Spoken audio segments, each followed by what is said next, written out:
Taipei woman dies after collapsing at MRT station. Iwate official arrested in Taiwan for secretly filming. Haikun submarine left Bulge as sonar, not damage. North Korea to send military construction workers to Russia. 3 years left to limit warming to 1.5 C. 80-year-old drives car down Rome's Spanish steps. Volcanic eruption in Indonesia forces evacuations. Los Angeles Lakers to sell majority ownership in historic deal.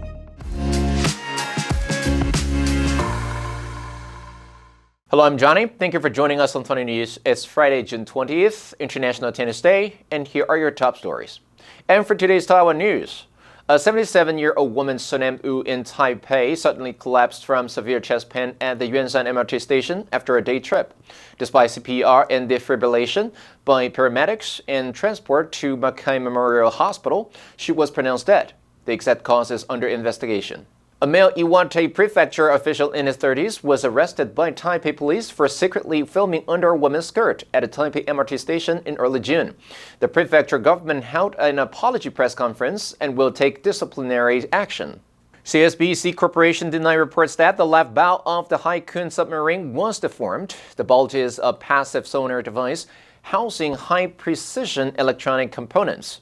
The submarine successfully completed its first sea trials and system tests in Kaohsiung Harbor. And in global news, North Korea will send thousands of military construction workers and miners to support reconstruction work in Russia's Kursk region, the latest sign of expanding cooperation between the two nations. North Korea has already supplied thousands of combat troops and a vast amount of conventional weapons to back Russia's war against Ukraine. In April, Pyongyang and Moscow said that their soldiers had fought together to repel a Ukrainian incursion into Russia's Kursk border region, though Ukraine has insisted it still has troops present there. According to Russia's state news agency TASS, after wrapping up a one-day visit to Pyongyang, Russian Security Council Secretary Sergei Shoigu said that North Korean leader Kim Jong-un had decided to send 1,000 sappers to clear mines in the Kursk region and 5,000 military construction workers to restore infrastructure there. North Korea and Russia have never disclosed how many North Korean troops have been sent to Russia or how many of them have been killed. But according to South Korean, US, and Ukrainian assessments, about 15,000 North Korean soldiers have been deployed to Russia. The Earth could be doomed to breach the symbolic 1.5 degrees Celsius warming limit in as little as 3 years at current levels of carbon dioxide emissions. That's the stark warning from more than 60 of the world's leading climate scientists in the most up-to-date assessment of the state of global warming. Nearly 200 countries agreed to try to limit global temperature rises to 1.5 degrees Celsius above levels of the late 1800s in a landmark agreement in 2015, with an aim of avoiding some of the worst impacts of climate change.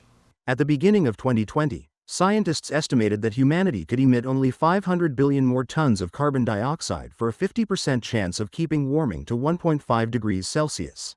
But by early 2025, this so-called carbon budget had shrunk to 130 billion tons, largely due to record carbon dioxide and methane emissions, as well as improved scientific estimates. If global carbon dioxide emissions stay at their current highs of about 40 billion tons a year, that leaves roughly 3 years until the budget is exhausted. This could commit the world to breaching the targets set by the Paris Agreement, though the planet would probably not surpass 1.5 degrees Celsius of human-caused warming for a few more years.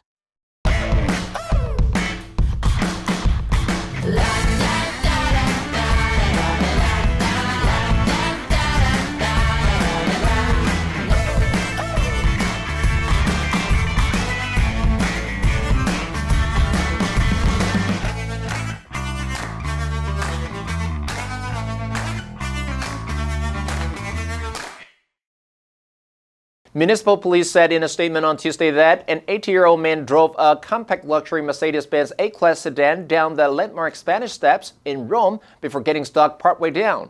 Police said the man tested negative for alcohol and was cited on the spot for driving down the monument in Rome's historic center.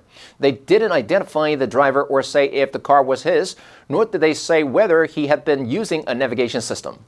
The car was later removed by firefighters using a crane. Police did not respond to requests for more details about the dynamics of the apparent accident. One of Rome's most recognizable monuments, the Spanish Steps, were never intended for motor vehicles, although some thrill seekers have tried their luck. A Saudi man was charged with aggravated damage to cultural heritage after a surveillance camera recorded him driving a rented Maserati down the 135 Travertine Steps in 2022.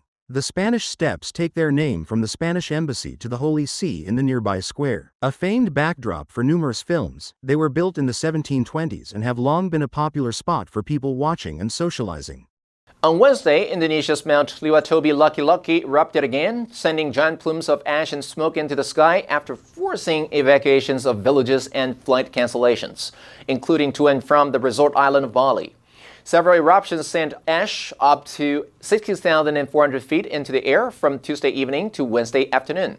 One eruption on Tuesday afternoon sent thick gray clouds about 32,800 feet into the sky, expanding into a mushroom-shaped ash cloud visible from as far as 93 miles away.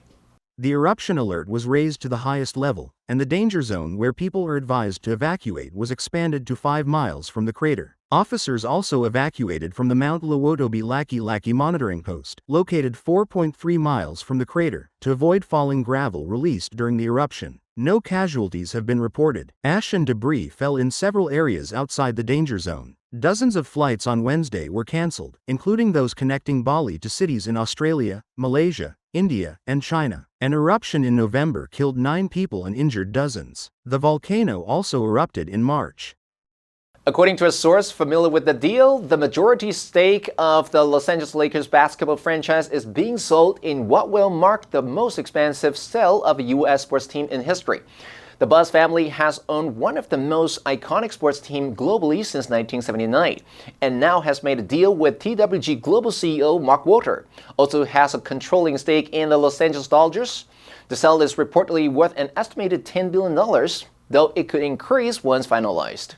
The professional U.S. baseball team won the World Series last year. In 2021, Mr. Walter became a co-owner of the team with a 20% stake. He has investments in various sports teams globally, including Chelsea Football Club and the Cadillac Formula One team, which is set to enter racing in 2026. The deal comes after the March sale of the Boston Celtics basketball team to Bill Chisholm for $6.1 billion, which at that time was dubbed the priciest sale of a U.S. sports franchise. It had surpassed the 2023 sale of the Washington Commanders American football team for $6.05 billion.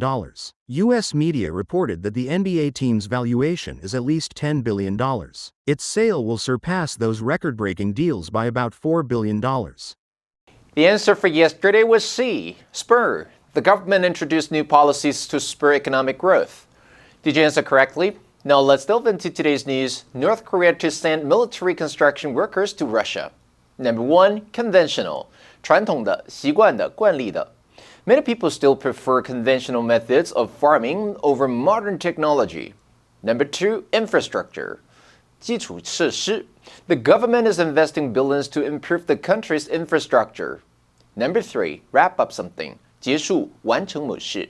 We're wrapping up the project and will submit the report by Friday.